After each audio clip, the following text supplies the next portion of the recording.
morning, everyone. Thank you for being here. My name is Gentry Patrick, and I am a neuroscientist, an educator, and a social justice advocate. And I'm thrilled to be here today on this stage, sharing this space with you all and with our amazing panelists.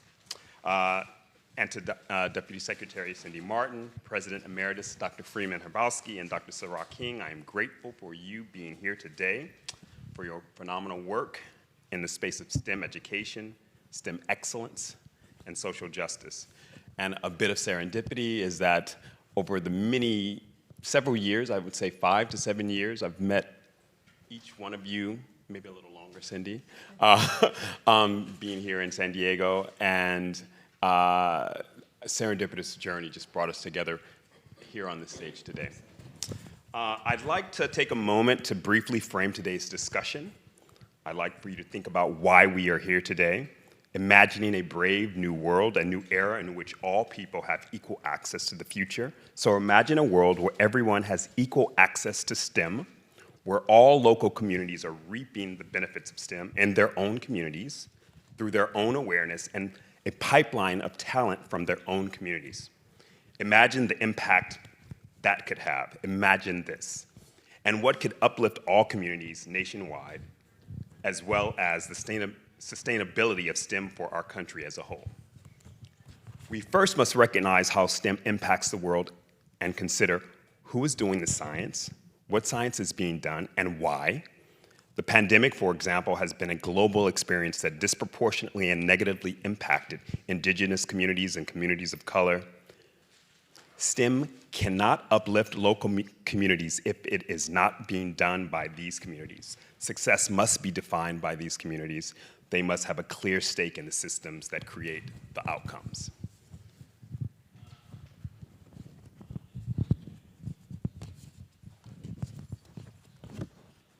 We first must recognize how STEM,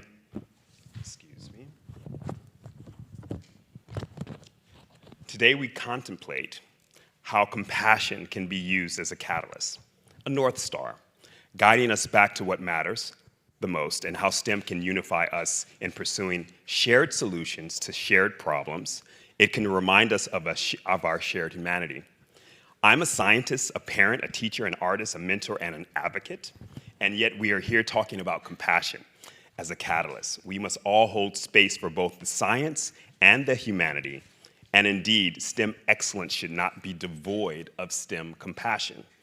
Please consider your own intersectionality and how we are all called to better understand the human condition together. And with that, I'd like to ask our first panelist a question, which is for Deputy Secretary Marten. Your efforts, having grown up in San Diego, this is a homecoming for you. What in your lived experience has contributed to the vision of You Belong in STEM? What is it and why is it needed? Can you tell us, and can you tie it to where we are today in this country? Yeah, it is kind of a homecoming because this is my hometown, although I live in Washington, D.C. right now, and it's an honor to serve in the Biden-Harris administration alongside Secretary Cardona. And the fact that I'm up here with this panel, I don't know if you've all been on Zoom calls where you can just tell there's chemistry on the call. Of course, I knew Gentry. I did not know these two unbelievable bright souls, and there was instant connection when we started planning this, which is what I think is going on here around belonging and STEM. Like, I instantly felt like I belonged in this group, in the work that we're leading at the federal level, with our initiative of You Belong in STEM, and this idea that no matter who you are, no matter where you come from, you belong in STEM. And that's a message to our educators to come into the STEM field and stay in it, and to students to join in the STEM efforts. And when you say, who's doing the science? What science is being done? And why is it being done? Those are really important questions. And is the science being done out of compassion and a need to better humanity? Or is the science being weaponized? Is science a tool or is it a weapon? What is the science of compassion, and how can you have compassion be a catalyst for equal access that drives the scientific discoveries? What are we seeking to understand as a humanity And how does science drive that? There is an alchemy to it. There's a magic to it. Scientists don't talk about magic, I know that, but the highest level of science will tell you it starts with seeing something that's not yet been seen, and then proving from a scientific method perspective how it actually does exist. Believing something into being, that's the alchemy, and how that works in our country right now. When we use science to improve humanity, whether it's patient care, or science in the fields of mathematics and technology, when you're developing tools, what are you developing the tools for? Who are you developing them for? What are you going to do to make the world a better place? And I believe in the transformative power and the alchemy of compassion and love and gratitude. And to be sitting with scientists talking about compassion, love, and gratitude, that's where it's at. And it's an economic proposition for our world as much as it's a humanity proposition. And that's where our country's at, that we can leverage science and get more students seeing themselves in STEM so they become the ones that identify which problems yet need to be solved and why they need to be solved. There's so much more to say about it, and I'm just going to quote my favorite poem by Mary Oliver. My favorite quote is, she wrote a poem called When Death Comes. And the poem talks about at the end of your life, you don't want to just say you lived in this world. You want to say that, I want to say that I was a bride married to amazement. That's what science lets us do. And when we give people an opportunity to enter into the sciences, amazing things happen. Thank you. So I want to let our other panelists maybe respond to those comments. I'll start with you, Sara. You see her light? Look at her. She's just like... Well, I just find myself completely awestruck to be in this moment. You know, I've had a lot of people ask me, as a neuroscientist, have you gotten a lot of pushback from people because you insist on talking about love and compassion? And I think that there is this idea that love is something that is unquantifiable. Therefore, it isn't worthy of investigation or pursuit or excellence. But I'm here to say that love and compassion are qualitative phenomena. We feel it between one another. We feel it in our hearts and in our souls and in how it is that we're being present with one another. But they are also neurobiological phenomena that can be measured. And so when we're talking about STEM education and the impact that it has on the world, we need to remember that these are bodies that are involved in STEM, right? Not just minds. These are bodies that are having incredible experiences of sadness and grief and trauma, as well as joy and happiness. There's so much complexity to the human experience.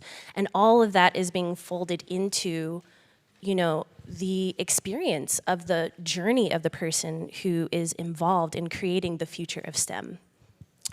Thank you. So one of the things that has come up a lot as this particular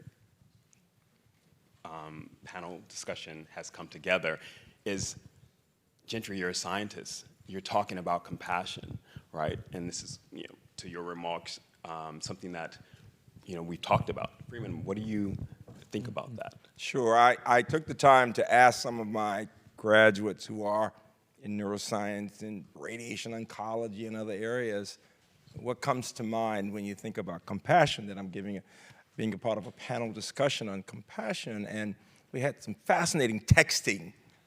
One of my students, Jamaica, is in the room, and we were texting the whole time. And this is what they were saying. First of all, people tend to think of compassion as something that's warm and fuzzy. And we think of, if I tell you I'm a mathematician, you think of me as being somebody who's precise, analytical, whatever, and it's separated from whatever they're calling warm and fuzzy somehow. And I would argue, as my colleagues have said, first of all, that we had the most amazing conversation on our Zoom. It was almost like church before we knew it. We didn't expect it to be there, but just the chemistry as we were talking. Secondly, I decided that I wanted to be a part of this because Gentry was so sincere when talking to me about how important this is. As a neuroscientist, he was saying that we need to bring this up because most people in STEM would not see this as a serious conversation. You see, you start there. For me, when I think about compassion and a catalyst for equal access, not just in STEM, I'm thinking education in general. Some of you heard me this morning talking about going to jail with children with Dr. King. Most of the children who went to jail with me in 1963 are dead because poor children die. Poor people die before middle-class people, for the most part. It's very sad to say, poverty. For so many reasons they do. And so when I think about compassion, I think about not just the empathy of feeling for people, but when I think about compassion, I think about what we do, the action. It's proactive, it's deliberate. As I say to my students when they say, well, what should motivate us? I mean, we're working hard, but I mean, why am I doing this? Well, it can't just be about you. You're doing this for a reason, something bigger than you, right? And you're looking at the world. If you get a chance, I said this to Gentry earlier, it's very interesting. Look at the NPR piece yesterday. One of my students, I mentioned this morning, Kafri Zarasa, who's at Duke, has a piece on NPR from yesterday when talking about the whiteness of neuroscience, that underrepresented groups are not there. And the big project we have in Baltimore right now, even though he's a professor at Duke, he's working with people over at Hopkins on people of African ancestry and collecting brains to understand why African Americans are twice as likely to get Alzheimer's, for example, you see. But his compassion comes first because most of his family members were either with schizophrenia or bipolar disease.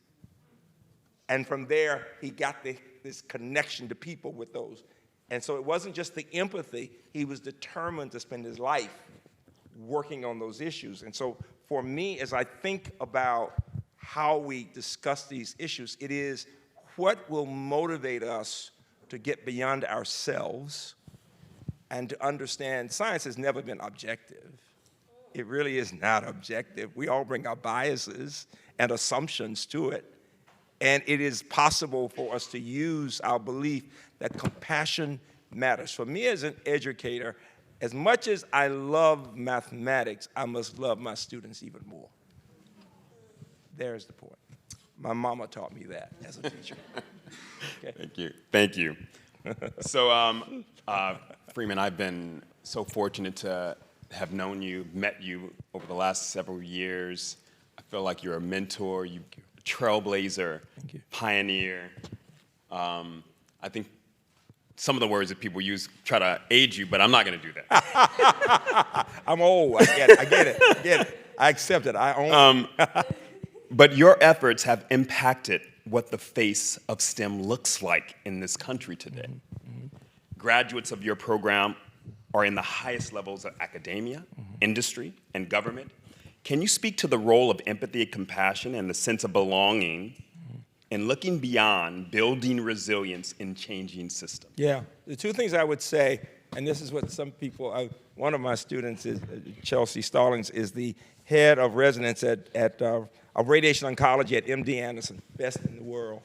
And she's black and only tenured faculty woman, black woman there in that area. And she said, Doc, I'm glad you're saying this. She said, first of all, I'm the one always saying we've got to get more people from this community, Latinos and blacks, in our studies too, so that they trust us first. And so we understand the differences across races and groups, socioeconomic levels, as we come up with these results, so that they matter. She said, but she said also, if I don't say it sometimes, who's going to say it? She said, she said, as a woman, when I was in MD, PhD at University of Pennsylvania in certain areas, as a black, as a person of color, she said, I felt this need to make sure that the voices of all these people are heard.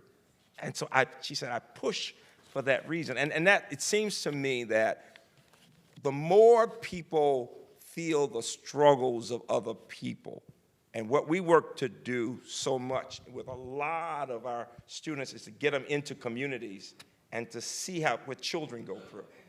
When you see what children go through, if they're not learning to read, or they're not feeling the love, or they're in the middle of drugs, or they've seen somebody who's been killed, the more you understand, this is hell. And we've got to have that. We've got to feel for them, but not just feel for them. We've got to have solution-based approaches to it. And we've got to be able to look at them and let them know, well, we're here with you. You're not by yourself. Right? You're not by yourself, yeah. I like that you mentioned trust, Yeah. right? So Yeah. Oh, God. again, if I were to look at my own personal trajectory in science, 19 years as a professor here at UC San Diego. Give him a round of applause for that, because it's huge. Thank you. You know, stepping out of my lab to think about how to make a path for others, not everyone gets the why, the same why that I have. And in part, it's because of that lack of engagement, that lack of stepping out of your own space and listening to someone else, and the trust that's needed within communities, across communities, within systems, across systems, and between academia, industry, the community. I think trust is really, really, really important, and I would like to ask Cindy to. What's your reflection about how to do this on the large scale of entire U.S., right? With the idea that trust has to be a part of the foundation of that. I like how my friends in the front are laughing, like, yeah, how are you going to do that? yeah. Tell me, give me the answer. Well, so there's a book about trust, and we move at the speed of trust. And when trust and relationships happen, things can go in a much faster way. But I don't know if it's always about speed.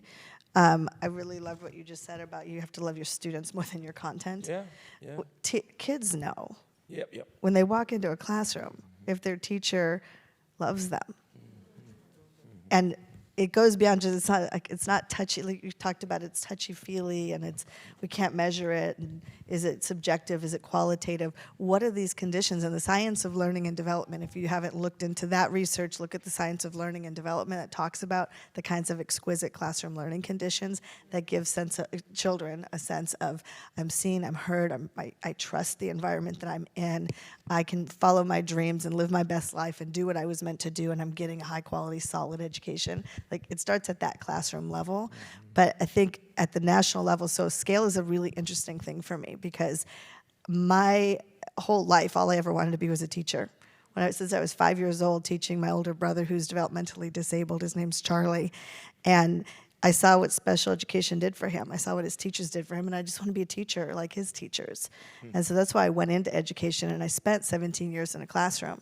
And that's where I thought I was going to spend my entire life, is in a classroom with 23 kindergartners on my little carpet and reading my stories and doing science labs and all the great things I loved in the classroom, and then became arm-twisted, became a vice principal at a school and worked at an inner-city school here in San Diego with 1,000 students, 100% Title I, 85% English learners, pre-kindergarten through 5th grade, and every risk factor known to education lived on that campus.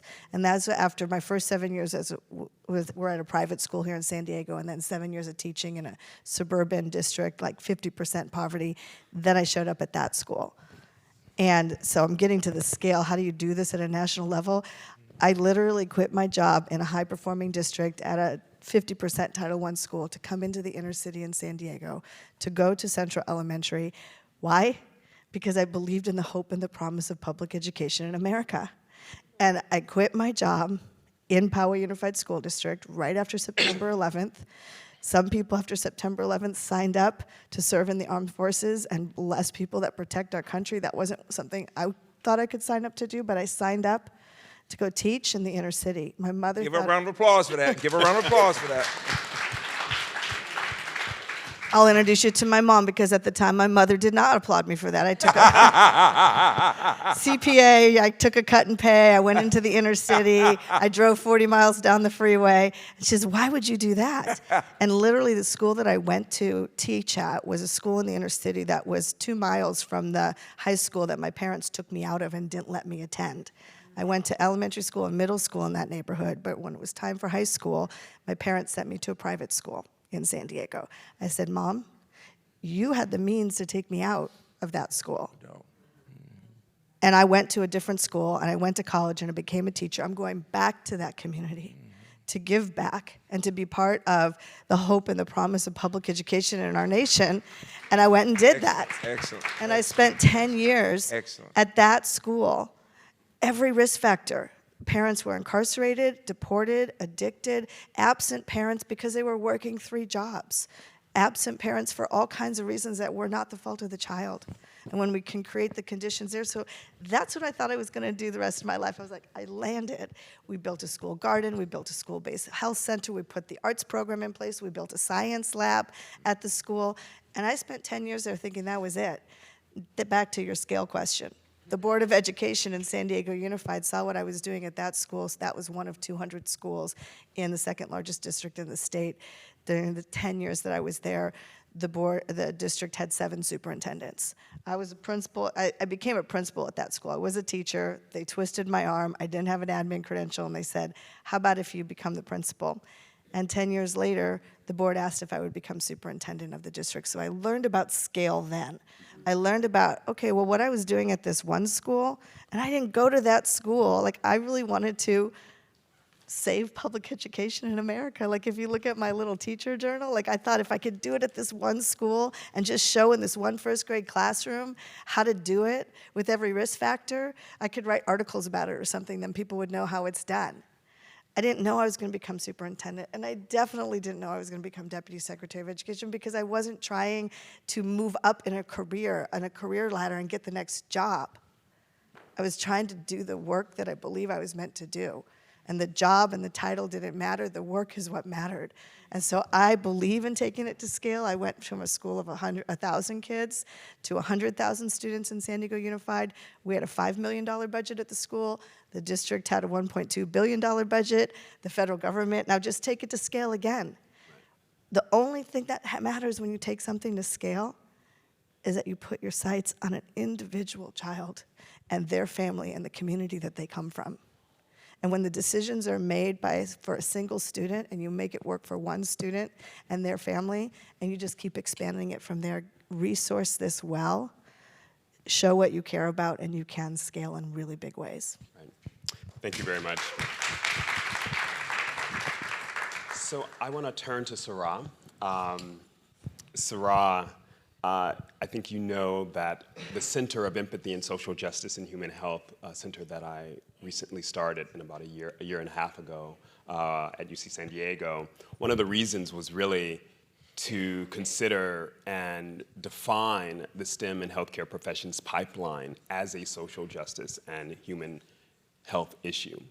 And I know you know a little bit about the science of social justice. You speak a little bit about the science of social justice. Let me ask you, so when you consider your own lived experience and now the potential for the science of social justice as a new theoretical framework, what do you think are the most salient points for our audience to consider as they leave this space and return to their respective domains to hopefully drive systemic change for justice? How might we rethink economic, health, and social justice as we move forward? Well, I really love and enjoy the complexity of this question, but I want to boil it down to something very simple to me, and that's that when we're thinking about social and economic and environmental issues and how do we solve this collective crisis that we're in, I always turn back to the word healing and what that means and how is it being prioritized on a national level. Like, how are we thinking about scaling healing and the sites in which healing is occurring?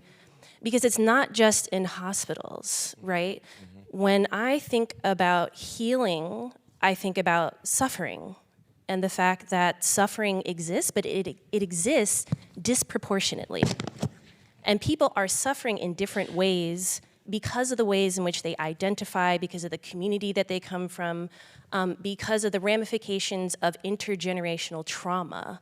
But these forms of suffering are not necessarily being recognized. Rather, I feel that there is a movement to further invisibilize the ways in which we are suffering and the complexities of that, right? And then there is also a lot of pressure that is placed on the hospital system and the mental health system, which is buckling underneath the weight of holding healing. And so who really in our society is being asked to step up to this cause? It's the parents, and it is teachers, and it is schools. Because truly, like when I think about myself as a youth, and you asked about my personal story, you know, oftentimes when I get introduced by a neuroscientist, as a neuroscientist, I get this little ping, I get this little like twinge. Because neuroscience is what I do. But in some ways, that title obscures everything that I'm about.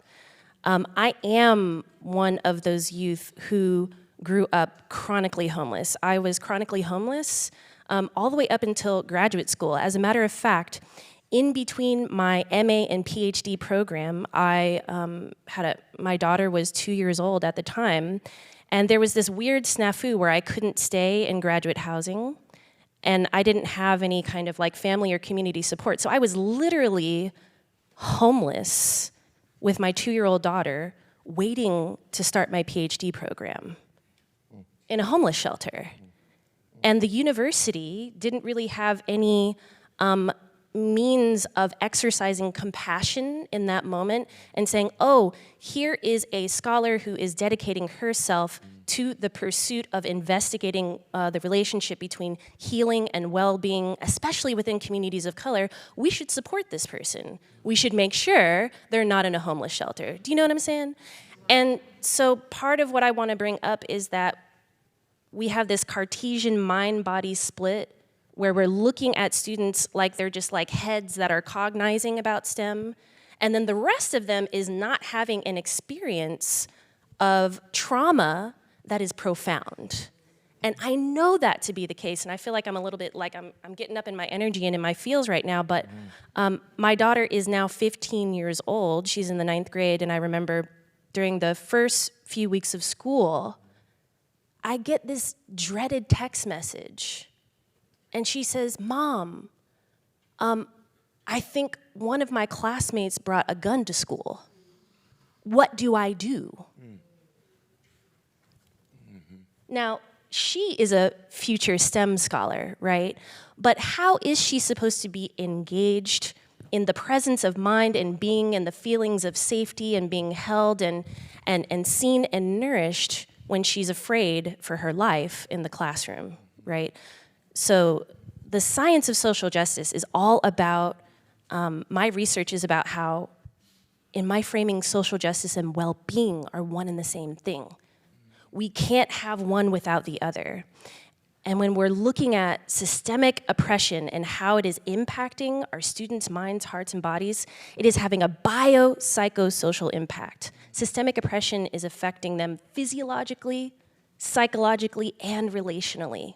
So we have to, in turn, as leaders, really be asking ourselves, what is the kind of systemic change at scale that can produce environments in which they feel truly loved and in which their suffering is recognized as valid.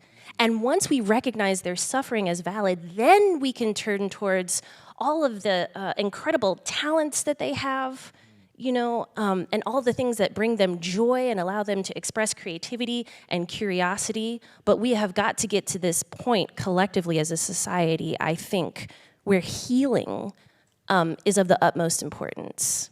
So I think that's what I would have to say. Thank you. Thank you.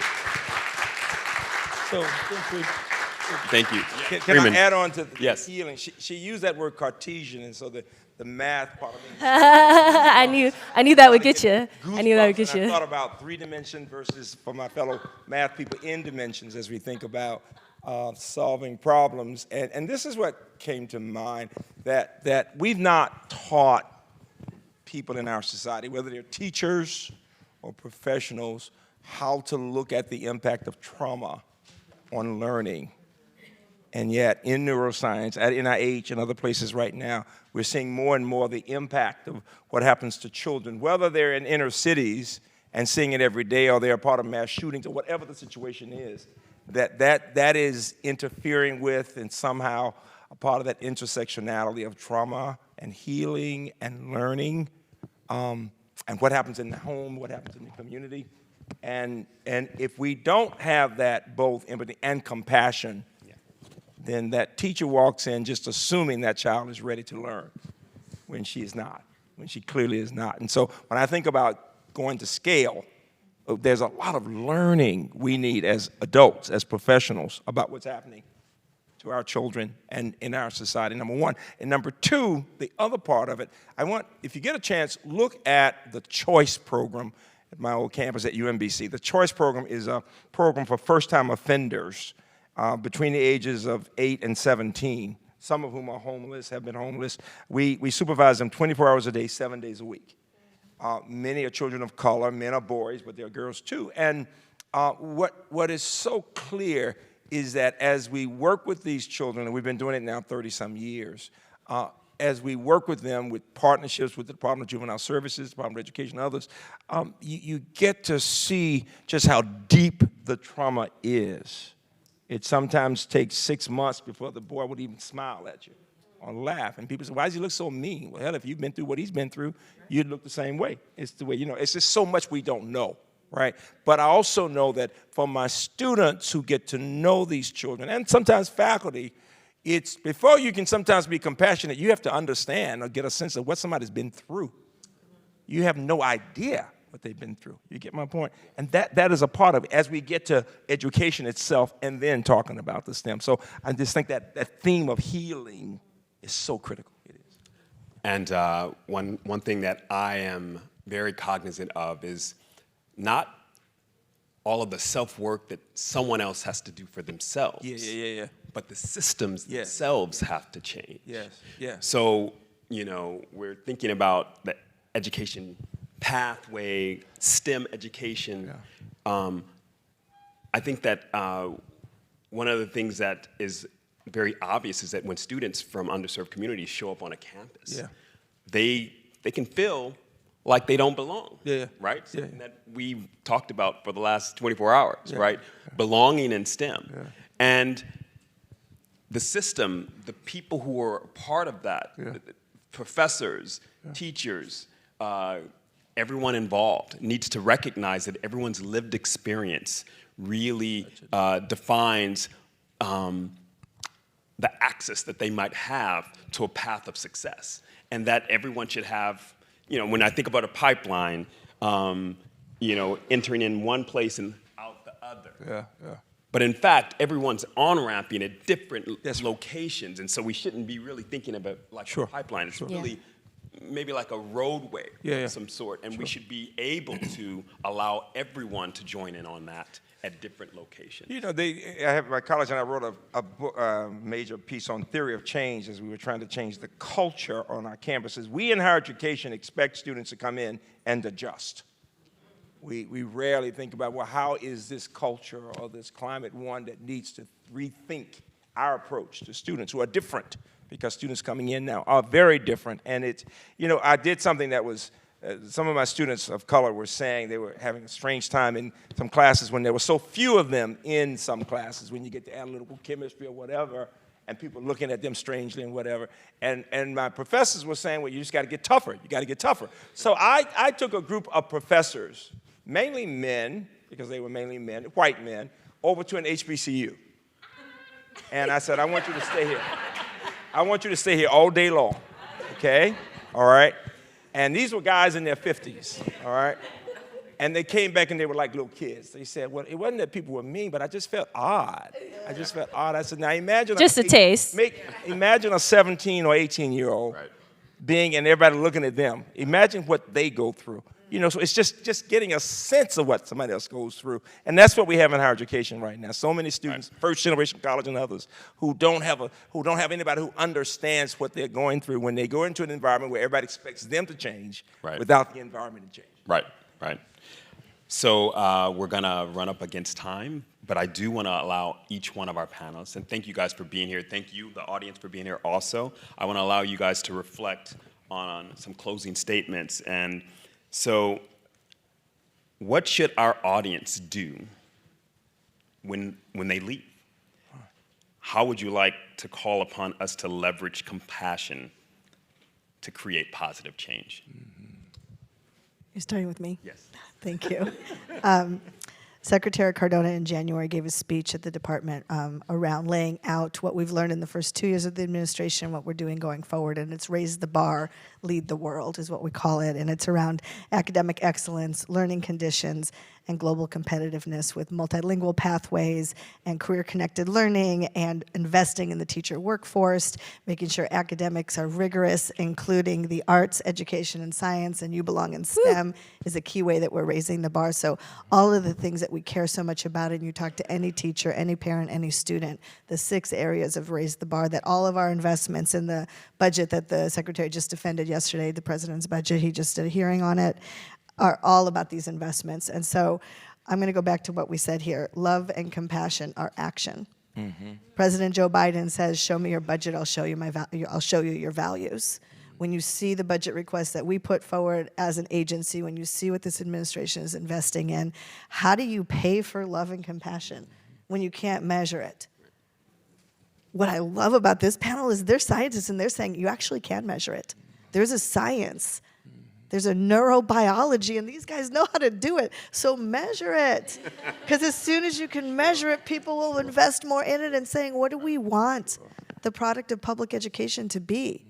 And how do we prove that we've produced it? And right now, what we're proving are the things that we can measure. But the whole of the child, when you say people introduce you as a neuroscientist, she's like, that's not who I am. That's what I do.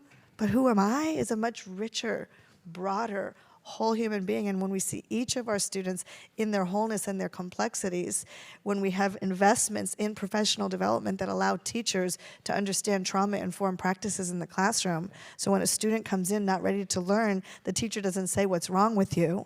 The teacher says, what happened? Let's have a conversation and equip that teacher with the professionals that wrap around the school to give students what they need to unlock the genius and the potential that lies within that sometimes might be locked away. Thank you. Thank you. Freeman. You always inspire me. Okay. You know, I guess I'd say that I've been training and working as a meditation teacher also for the past 17 years. And one of the things that I have discovered is that oftentimes it's much easier for people to express compassion for others, and then we get to ourselves, and there's a huge roadblock. It can be like, what, me? How can I be deserving of compassion? And so I think that what that is actually, my theory is that that's a manifestation of intergenerational trauma and the ways in which we have been taught that we are not deserving of what is our birthright, love and compassion. So I would say, try out a compassion training and really empower yourself to become a teacher of compassion. And then you can take what you learn from this training into your community, into your work sector, into any different place that you show up in, and simply by showing up with the presence of love and compassion, you will educate, you will transform, you will transmute, you will be an entity of healing anywhere you go. Freeman, I'm sure you're inspired by that. Yeah, she's powerful. I always love it when I'm around young people, both of you, very young. Both of you, nice. very young. That was nice. It's true, it's true. No, I just retired from being president for 30 years, and my students are texting me constantly, and my alums. And I will tell you this, when Gentry asked me about being on this, my first reaction was, I'm just so busy. I'm rushing to the airport and blah, blah, blah. But then I thought about it, and I've said to my wife, to Jackie, that I wanted to live life more richly in these last few years, more rich. I wanted to mindfully and ritually. And I thought about this notion of compassion and social justice. And I just said, this is what we should all be about. I want you to look at the 60 Minutes piece on our MindHeart program at UMBC. It's only 15 minutes, but it's worth looking because we search in looking for students who are going to become these incredible scientists of color and others who are focused on social justice for that fire in the belly that you really want to make a difference. And then I want you to look at what I see as a part of my legacy, this new HHMI, Howard Hughes Investigator Program for New Scientists, and it's called the Hrabowski Scholars after me. It's odd. I'm not dead yet, but they're called Hrabowski Scholars. But this year, every year they're choosing 30, and every one of them gets almost $1 million a year for 10 years. Okay, it's really nice. And a part of the criteria, though, was this passion for producing more students, more scientists of color. They can be any race, but they have to produce scientists who will be from underrepresented groups. You get what I'm saying? Women and others. And that, to me, is the essence of this idea of social justice. And then finally, the question for each of us is this. Where is the compassion in our lives? As you talk to people you know, just ask them the question. When you think about compassion, what comes to mind? It just gets each of us thinking a bit differently about who we are. Thank you very much. Thank you.